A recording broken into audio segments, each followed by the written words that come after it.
Hujan deras yang mengguyur wilayah puncak Gunung Kelut menyebabkan banjir lahar dingin melanda sejumlah sungai di wilayah Kabupaten Blitar, Jawa Timur.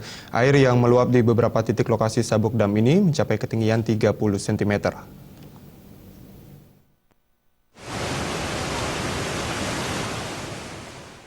Beginilah kondisi sabuk dam Kali Putih yang berada di Desa Sumberagung, Kecamatan Gandusari, Kabupaten Blitar.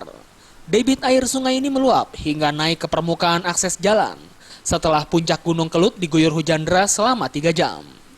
Namun meski akses jalan yang menghubungkan antar dua wilayah kecamatan, yakni Kecamatan Garum dan Kecamatan Gandusari tersebut telah ditutup, meski sudah ditutup tetap saja masih banyak warga yang nekat melintasi menerjang banjir lahar dingin tersebut.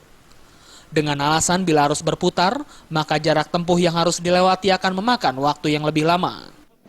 Tadi nekat ini melalui banjir, kenapa mas lihat banjir ini mas? Karena itu mas. Enggak, artinya daripada muter itu ya? Jauh mas kalau muter mas ya? Enggak jauh. Terus nggak takut mas kalau mungkin terseret atau gimana? Terbiasa. Udah biasa ya? Sementara dari keterangan tim relawan bencana, hujan deras mulai mengguyur wilayah puncak Kelut sekitar 3 jam. Kondisi tersebut menyebabkan debit air di sabuk dam Kali Putih meningkat hingga mencapai ketinggian 30 cm lebih. Untuk mengantisipasi timbulnya korban, pihaknya juga telah menutup sementara akses jalan tersebut. Kurang lebih 30 cm lah. Contohnya dari besar yang sekarang daripada yang kemarin. Terus sempat ditutup mas untuk jalur ini mas ya?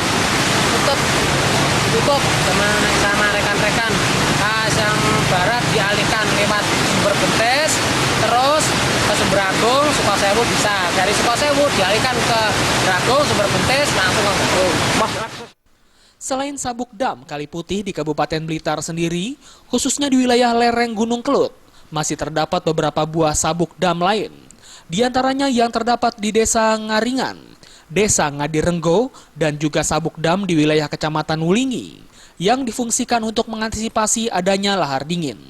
Dari Blitar, Jawa Timur, Khairul Abadi melaporkan.